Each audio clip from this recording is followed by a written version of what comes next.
Кыргыз Республикасынын мыйзамдарын инвентаризациялоо боюнча ведомстволор аралык эксперттик топ түзүлүп, анын курамына министрликтердин, ведомстволордун жетекчилери, жогорку кеңештин депутаттары, көз карандысыз эксперттер, эл аралык жана өкмөттүк эмес уюмдун өкүлдөрү кирди. Түзүлгөн топ эми талапка жооп берген, укуктук боштукту жокко чыгарган жаңы мыйзамдарды кабыл алуу жана күчүнө киргизүү боюнча сунуштарды иштеп чыгууга тийиш. Саламатсыздарбы, Ала Тоо 24 каналынын түз эфирин кеч эмес программасы улантат. Студияда мен Венера Осмокеева. Бул сааттагы чыгарылышыбызда юстиция министринин орун басары Сманалиев Кынатбек Мойнокович менен мына ушул теманын үстүндө сөз кылабыз. Саламатсызбы, Кынатбек Мойнокович, кош келипсиз. Саламатчылык. Мына жогоруда айтып кеткендей эле атайын топ түзүлүп, бүгүнкү күндө ошол мыйзамдарды инвентаризациялоо дейбизби, же иретке келтирүү дейбизби, ушул багытта иштер башталып жатат. Бүгүнкү күндө ушул мыйзамдарды иретке келтирүү канчалык маанилүү, зарыл, канчалык учур талабы? Рахмат. Саламатсыздарбы, урматтуу телекөрүүчүлөр. Эң биринчи сиз аябай туура суроо бердиңиз. Бирок ошол суроо жооп берүү үчүн мен указдан баштайм. Мынакей биздин президентибиз Садыр Жапаров өзүнүн ишин баштаганда нече указдарга кол койгон. Мына анын бириси бүгүнкү сиз айткан бул инвентаризация жөнүндө мыйзамдар деген. Бул указ 8 февралда чыккан. Анан ушул указды ишке ашыруу үчүн биздин правительство распоряжение чыгарган. Ушул распоряжение боюнча экспертный топтор түзүлгөн. Ошо экспертный топко кимдер кирип жатты? Бул генеральный прокуратуранын ишмерлери, жогорку соттун ишмерлери, бул биздин депутаттар, жана сиз айтып кеткендер коомдук ишмерлер, неправительственный организацияларда ушул топко киришти. Экспертный группа киришти. Ушул өзү саноо боюнча 6 экспертный группа, экспертный топ түзүлүп, азыр өзүнүн ишин башталган. Кайсы топ, кайсы экспертный группаны, анын аталышы ким деп айтсак болот? Мынакей эң биринчи айтсак, бул мамлекеттик түзүлүштүн негиздери жана эл аралык мамилелер боюнча эксперттик топ. Социалдык өнүктүрүү, саламаттык сактоо, эмгек, билим берүү, илим, маданият жана спорт маселелер боюнча эксперттик топ. Мынакей ушул эксперттик топко нече адамдар кирди? Бирөөндө 8 деп айтсак болот, бирөөдө 10 деп айтсак болот. Мынакей ошонун эң негизги турган адамдары, негизги ушу топтун тургандары, бул биздин гос органдын жетекчилери. Транспортту алсак, биздин министрибиз. Жанагы билим берүү, маданият жана спорт маселе чечкен органды айтсак, бул биздин министрибиз. Жана башка мына топтор, эксперт топтор түзүлгөн, ошолор азыр иштеп, өзүнүн ишин алып баратат. Бирок, мынакей эң биринчи ушу топ чогулган болгону 8 мартта чогулган. Ошондо ушу межведомственный комиссияга поручение берилгенде, поручение берген. Эмне кылыш керек азыркы учурда? Эң биринчиси бул жана бүт закондонду инвентаризация жүргүзүш керек болуп жатат да. Бул программалар, бул концепциялар, бул стратегиялар, ушуларды бардыгын инвентаризация жүргүзүш керек. Ооба, коомдо суроолор бар болуп атат. Эмне себепте, эмне үчүн ушундай болуп атат? Бул болуш керек. Эмне себепте? Анткени биздин мамлекет, башка мамлекеттерди алайлы, алар бир жерде турбайт да. Алар ар дайым кадамга кадам кошуп, астыга жылып баратат. Астыга жылгандан кийин биздин жана закондорду өзүн өзгөрүш керек да. Өзгөрүлгөндөн кийин ушу жаңы мыйзамдар кабыл алат. Жаңы мыйзамдар кабыл алды. Бирок мыйзамга түз келбей, противоречиялар болот, каршы болот. Ошону эми баары бирдикке алып келиш керек да, бир түзүлүшкө алып келиш керек. Ошону туура кийин биз эл, биз органдар, биз ушу кыргыз жамааты деп коелу, ошону тура ишке ашырып кетиш керек болуп атат да. Ошон үчүн ушундай инвентаризация жүргүзүп башталды да. Бирок дагы суроолор берилип атат. А буга чейин болду эле бул инвентаризационный маселе биздин мамлекетте болду эле. Ооба болгон. 2001 жылы алсак, мына 20 жыл өттү. 2001 жылы ушундай инвентаризационный ишмер бизде мамлекетте жүргүзүлгөн. Мына кем 20 жыл өттү, кайра ушул башталат. Мен оюмча бул өтө туура, аябай туура. Анткени мен өзүм юристмин, мен бул маселени аябай жакшы түшүнөм. Ошон үчүн бул мен оюмча аябай туура жүргүзөт деп ойдомун. Мына ошол сиз айтып аткан 6 топтон турган эксперттик топтор бүгүнкү күндө уюштуруу ишин кандай баштады? Алар кайсы этапта бүгүнкү күндө иш алып барып жатышат? Эми бул мен сизге айтпадымбы? Эң биринчи жолу бул эксперттик топ 18 мартта жолугушкан. Ар бирине жолукканда поручение берилгенде, эмне поручениялар? Эң биринчи регламентти түзүү, кандай иштеш боюнча иштейбиз. Экинчи маселе бул инвентаризацияны жүргүзүү боюнча кайсы закондорду, кайсы мыйзамдар кирбейт, кайсыларды инвентаризация кылбайбыз деп ушундай маселе коюшкан.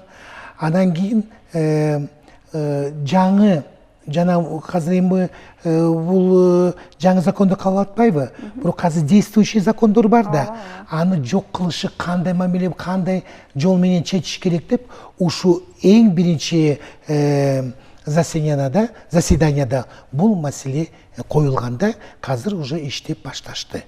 Бирок мына мен айтып атпаймынбы, 6 группа түзүлгөн деп. Эми буга дагы подгруппа кошулат. Анткени подгруппаларга эми независимый эксперттер кириш керек, неправительственный организациялар бериш керек. Яргин бизде мамлекеттик орган ушу өзүнүн сунушу менен ар бир кандидатура бизге бериш керек. Биз министрлик өзүбүз буйругу менен ошолорду бекитебиз. Сиз жогоруда айтып кетпедиңизби, мына ошол буга чейин дагы мыйзам долбоорунда көптөгөн жанагындай бири-бирине карама каршылыктар болуп келген, ошол маселелерди жоюу максатында биз ушундай инвентаризация маселесин колго алып атабыз депчи. Чындыгында эле жарандар тарабынан бир мыйзамга карама каршы келерин, мыйзамдар баягы баш мыйзамга каршы келип калган учурлардагы абдан арбын экендигин буга чейин бир топ айтып келишкен. Анан ушул инвентаризация ишин жүргүзүү менен ушул алишемдиктер жокко толугу менен чыгарылат деп сиз айта аласызбы? Мен эмне үчүн буну айта албайм? Мен айта алам ушуну. Анткени профессионалдар кирип атпайбы бул экспертный топко. Профессионалдуу адамдар кирип атат. Алар иштеп чыгыш керек да. Кийин бул экспертный комиссия өзүнүн документти жазып эле, закон жазып эле мындай коюп койбойт да. Анткени кийин ушу эксперттик группа дагы бир чогулуп, ар бир норманы стыковка кылышат. Туура жазылганбы, карама каршы барбы, жокпу деп ошону обязательно карайт да. Мен оюмча цель ошону коюп атпайлыбы биз? Ошого жеткизели деп атпайлыбы? Ошого жетели деп атпайлыбы? Мен оюмча ошол эң негизги цель деп айтам да, айтып коеюн. Бүгүнкү күндө ошол кайсы мыйзамдар негизинен инвентаризацияга алынып жатат? Бүт. Жалпы 400 айтып койсок, 400 закондор азыр ушу инвентаризация болуп жатат. Бирок анын арасында указда жазылып турат кайсы мыйзамдар инвентаризацияга болбойт деп айтат да. Бул конституционный закондор, бул кодекстер, бул орусча айтканда законы в сфере административно-территориального устройства. Это закон о ратификации и денонсации международных договоров Кыргызской республики, закон о республиканском бюджете и бюджете социального фонда. Мына ушу мыйзамдар азырынча инвентаризацияга жатпайт, калгандары бүт кандай закондор бар, ошол инвентаризация жатат. Эмне себепте анткени закондор бизде мыйзамды алайлычы, ар бир сферада бар да, транспортта бар, регулирующий деп коебуз, здравоохранение, образование деген бар. Мына ушундай закондорду инвентаризацияга биз жаткызыш керек жана өткүзүш керек. Бүгүнкү күндө мына ошол инвентаризациялоо маселеси баш мыйзам кабыл алынганга чейин башталып жатканынын себеби эмнеде? Эмне үчүн баш мыйзам кабыл алынганга чейин ошол инвентаризация иштери жүргүзүлүп баштады? Ооба, биз деле угуп жатабыз. Коом бар айтышып атат, конституция кабыл ала элек, бирок инвентаризация эмне үчүн конституция кабыл албаса, эмне үчүн ушу инвентаризация жазалат деп айтышып атат да. Бирок мен мындай бул суроого мынтип жооп берем. Конституция бул бир маселе. Бул деген мынакей нече бир 12 күн калды, баарыбыз уже референдумга чыгып, ушу конституцияга добуш беребиз. Мынакей, бул конституция болуш керек болчу. Мен бул телевидение келип айткам, анткени биздин элибиз жаңы форма правления алгандан кийин жаңы конституция жазылыш керек болчу. Аны жаңы конституция деп айтпайбыз, орусча айткандай, закон Кыргызской республики о конституции Кыргызской республики деп айтылат да. Мынакей, ушу бул бир маселе деп айттым да, конституция бул 11-нде кабыл алганда. Бирок инвентаризацияны жүргүзүш керек да. Ошо карама каршыны жок кылыш керек да. Вакуумду жок кылыш керек да, болгон вакуумдарды. Ошон үчүн мен оюмча болуш керек бул инвентаризация. Кабыл алабы, кабыл алынбайбы конституция, инвентаризация жүргүзүш керек. Бирок сиз дагы азыр мага суроо бересиз. 11-нде кабыл алып калса, кандай болуп калат анда? 11 апрелге чейин бул инвентаризация бүтпөйт да. Конституция кабыл алгандан кийин инвентаризация жүргүзүп, мынакей ушу конституцияга карама каршы жок деп бул закондор жазылат, мыйзамдар. Түшүнүктүү. Айтсаңыз эми, Кунатбек мырза, сиз дасыккан мыкты юристтердин бирисиз. Бүгүнкү күндө азыркы колдонуудагы мыйзамдарда калктын багы укуктары канчалык коргоого алынган? Азыркы мыйзамдарда сиздерге болобу ошол юстиция министрлигине атайын кайрылган жарандар тигил же бул мыйзам шайкеш келбей калгандыгын айтып, ошого оңдоп түзөө киргизүү зарылдыгын айтып, буга чейин кайрылгандар болду беле?